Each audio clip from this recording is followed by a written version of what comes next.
என்னப்பா செஞ்சிச்சு 1400 வருஷத்துக்கு முன்ன இந்த திருமுறை, இந்த திருவாசகம் என்ன செஞ்சுன்னு கேட்கறான். 1400 வருடங்களுக்கு முன்பாக பாத பதிகங்கள் பாடி அந்த திருவாசகம் என்ன சாதித்தது என்று சொன்னால், இஸ்லாமிய நாடு என்று சொல்லக்கூடிய யுனைடெட் அரபு எமிரேட் என்று சொல்லக்கூடிய அபுதாபி நாட்டிலே சிவாலயம் கட்டி முடிக்கப்பட்டிருக்கிறது.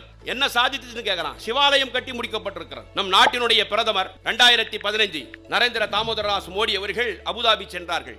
வெளியுறவு அமைச்சர், செயலர் எல்லோரும் சென்றார்கள். 4.5 லட்சம் கோடி ரூபாய் வர்த்தக ஒப்பந்தம் இந்தியாவுக்கும் அபுதாபிக்கும். முதல் வியாபாரம் கையெழுத்து முடிஞ்சிடுச்சு. 2வது வியாபாரத்தை நம்முடைய நாட்டினுடைய பிரதமர் தொடங்கினார். அபுதாபி மன்னர் சுல்தான் முகமது புகாதிர் அவர்களே, எங்களுடைய இந்தியாவில் இருந்து உங்களுடைய நாட்டிலே வேலை செய்வதற்காக அதிகமான இந்துக்கள் வருகிறார்கள், இருக்கிறார்கள். அவர்கள் வணங்குவதற்கு ஒரு கோவில் இல்லை, ஒரு கோவிலை கட்டி கொடுங்கள் என்று சொன்னார்கள். அபுதாபி மன்னன் சுல்தான் முகமது புகாதிர் சிரிச்சான். எங்க வந்து என்னப்பா கேட்கற நீ, கோவில் கட்டி கொடுன்றியே, இதெல்லாம் முடிகிற காரியமா?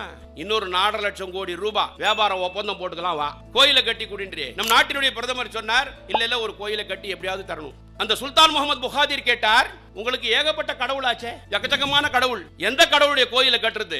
ஆலோசகராக இருக்கக்கூடிய டாக்டர் துர்காராவ் பன்மொழி புலவர், பல மொழிகளை அறிந்தவர், அவரிடத்திலே எழுதி கொடுத்தார்கள். அவருக்கு அரபு மொழி தெரியும், ஆங்கிலம் தெரியும், பார்சி தெரியும், எல்லாம் பல மொழிகளை அறிந்தவர். லிஸ்ட் போட்டு கொடுத்தாங்க 18 கடவுளுடைய பெயரை. ஒரு சில கடவுளுடைய பேரு அவர் குறிச்சு கொடுத்தது சொல்றார். நம்ம நாட்டுடைய பிரதமர் துர்காராவ் அவர்கள் சொல்லுகிறார்கள், விளக்குகிறார்கள். படத்தை போட்டோவை காட்டினார். முதல்ல காட்டுந்து வெங்கடேச பெருமாள். சுல்தான் முகமது புகாதிர் கேட்டான், யார் இவரு? இவர் தான் பெருமாள். ஏன் இவர் கண்ணை மூடினுக்கிறாரு? ஆமா, இவர் கண்ணை மூடினுக்கிறாரு. கண்ணை மூடிக்கொண்டு எல்லோருக்கும் கொடுக்கக்கூடியவர், இவர் பேரு பெருமாள். கண்ணை மூடிக்கொண்டு கொடுப்பதால் இவர் பெருமாள் அல்ல, பெருமாள். இவர் யாரு? இவர் 7 மலையான், 7 மலையிலே ஆட்சி செய்யக்கூடியவர். அப்படியா? மலையில் ஆட்சி செய்யக்கூடியவரா? எங்களுடைய ஆலயங்கள் எல்லாம் பார்க்கும் பொழுது இஸ்லாமிய ஆலயங்கள் எல்லாம் மலையில தான் இருக்குது. 7 மலையான் என்று இவருக்கு பெயர் என்று சொன்னார்கள். நீலாத்திரி, நாராயணத்திரி, கருடாத்திரி, சேஷாத்திரி, ரிஷபாத்திரி, வெங்கடாத்திரி, 7 மலையான். 7 மலையிலே ஆட்சி செய்யக்கூடிய அந்த பெருமாள், இவரை பற்றி புகழ்கிறார்கள். டாக்டர் துர்காராவ் சொன்னார், உயர்வர உயர்நலம் உடையவன் எவனவன், அயர்வர அமரர்கள் அருளினன் எவனவன், மயர்வர மதிநலம் உடையவன் எவனவன், துயரரு சுடரடி தொழுது எழு மனனே என்று இந்த வேங்கடவனை, வேங்கடபதியை வணங்குகிறார்கள் என்று சொன்னார். அப்படியா? எடுத்து வைப்பா. 2வது யாரு? விநாயக பெருமான். யானை மாதிரி இருக்கிறாரு, கடவுள் ஒன்று. விநாயகர் இவர் பேரு. இவர் பேரு கணபதி. எல்லா கணங்களையும் காப்பதால் இவருக்கு பெயர் கணபதி. இவருடைய பெயர் கணேசன். ஈசனுடைய கணத்தை தாங்கக்கூடியவர் சிவபெருமான். ஈசனுடைய கணத்தை தாங்கக்கூடியவதால் இவர் கணேசன் என்று அறியப்பட்டார். ஈசனுடைய கணத்தை யாராவது தாங்க முடியுமா? சிவபெருமானுடைய கணம். சிவபெருமானுடைய அரியாசனத்தை பற்றி சொல்லுகிறார்கள். சிவபெருமான் கால் வைக்கக்கூடிய இடம் அரியாசனம். நமச்சிவாய வாழ்க என்று சொல்லக்கூடிய அந்த அரியாசனம் இருக்கிறதே, அது 7 வானங்களை விட 7 பூமியை விட உயர்ந்தது, கனத்தது. இப்பேற்பட்ட அரியாசனம், அவருடைய கணத்தையே தாங்கக்கூடியவன். ஈசனுடைய கணத்தை தாங்குவதால் கணேசன். முருகப்பெருமான் இவர் ரொம்ப அழகா இருக்கிறாரப்பா. ஆமா, இவருக்கு பேர் அழகு. கையில என்ன வச்சிருக்கிறார்? வேல் வச்சிருக்கிறார். வேல் வேல் வெற்றி வேல், வேல் வேல் வீரவேல். தண்ட நிராயுதபாணியாக நாம் சென்றால் இவரை முருகா என்று அழைத்தால் வேல் கைக்கு வந்துவிடும். நிராயுதபாணி தண்டாயுதபாணியாக ஆகிவிடுவார். இவர் பேர் முருகர். 5 முகம் தோன்றின் 6 முகம் தோன்றும், வெஞ்சமரில் அஞ்சலன வேல் தோன்றும், நெஞ்சில் ஒரு கால் நினைப்பின் இருகாலும் தோன்றும் முருகா என்று ஓதுவார் முன். அப்படியா எடுத்து வச்சு. அடுத்து யாரு? சிவபெருமான். கடைசியா காட்டினாங்க சிவபெருமான். இவர் என்னப்பா பெறலாம் வச்சிருக்கிறாரு? கேட்டார். ஐயா கூட கேட்டார், மகட முடியா ஐயா கேட்டார். தமிழ் வந்து தேயன் சொல்றான், தமிழ் தேயாதியா அப்படின்னாரு. அது வளர்ந்து கொண்டே இருக்கணும்னாரு. அதனால தான் இந்த உலகத்திற்கு தமிழை கொடுத்த சிவபெருமான் தன்னுடைய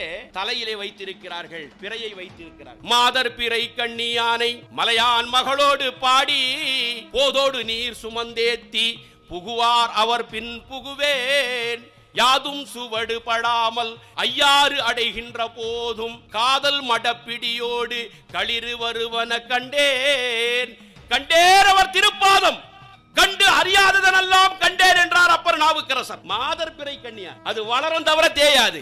இந்த தமிழை கொடுத்தவன், இந்த தமிழ் வளருமே தவிர தமிழ் தேயாது. இப்பேற்பட்ட சிவபெருமானை காட்டினார்கள். இவர் என்னப்பா சொல்றாரு? நமச்சிவாய வாழ்க, நாதன் தாழ் வாழ்க, இமை பொழுதும் என் நெஞ்சில் நீங்காதான் தாழ் வாழ்க, ஆகமமாகி நின்றண்டிப்பான் தாழ் வாழ்க, ஏகன் அநேகன் இறைவனடி வாழ்க. என்னப்பா விளக்கம் கேட்டான் சுல்தான் முகமது புகாதிர். சொன்னாரு, ஏகன் என்றால் இறைவன் ஒருவன். அப்படியா? குர்ஆன் கூட அதான் சொல்லுது. அல்லாஹ் ஒருத்தன் தான் குர்ஆன் சொல்லுது. சரியா சொல்றாரு? வேற என்ன சொன்னார்? ஏகன் இறைவன் ஒருவனாய் இருக்கிறார், அநேகன் அவன் எல்லா உயிர்களிலும் இருக்கிறான் என்று சொன்னார்கள். அப்படியா? இதை சொன்னவர் யார்? மாணிக்க வாசகர். எதுல சொன்னார்? திருவாசகத்தில். வேற என்ன சொல்லி இருக்கிறார்? அடங்கியவர்களுக்கு அப்பா போற்றி, இத்தி தண்டின் கீழ் இரு மூவருக்கு அத்திக்கருடைய அரசே போற்றி, தென்னாடுடைய சிவனே போற்றி, எந்நாட்டவருக்கும் இறைவா போற்றினார். என்னப்பா இதுக்கு பொருள்னு கேட்டான். தென்னாட்டில் இவனுக்கு பேரு சிவன், எந்நாட்டவருக்கும் இறைவா. இதுதான் குர்ஆன் சொல்லுது. இவர்தானா? கற்றா கோயிலான அபுதாபி மண்ணை கட்டி முடிக்கப்பட்டது. சகோதர சகோதரிகளே, நம்முடைய நாட்டினுடைய பிரதமர் பூமி பூஜைக்கு சென்றார். பூமி பூஜைக்கு செல்லும் பொழுது சுல்தான் முகமது புகாதிர் அவர்களும் அவருடைய மனைவி ஜஹாரா பேகம் பூமி பூஜையிலே கலந்து கொண்டார்கள். அக்கம் பக்கம் இருக்கக்கூடிய 8 நாட்டு மன்னர்கள் அந்த கலச நீரோடு கலசத்தோடு கையிலே வைத்துக் கொண்டிருந்தார்கள். நான் சொல்லுவது வாட்ஸ்அப் செய்தி அல்ல.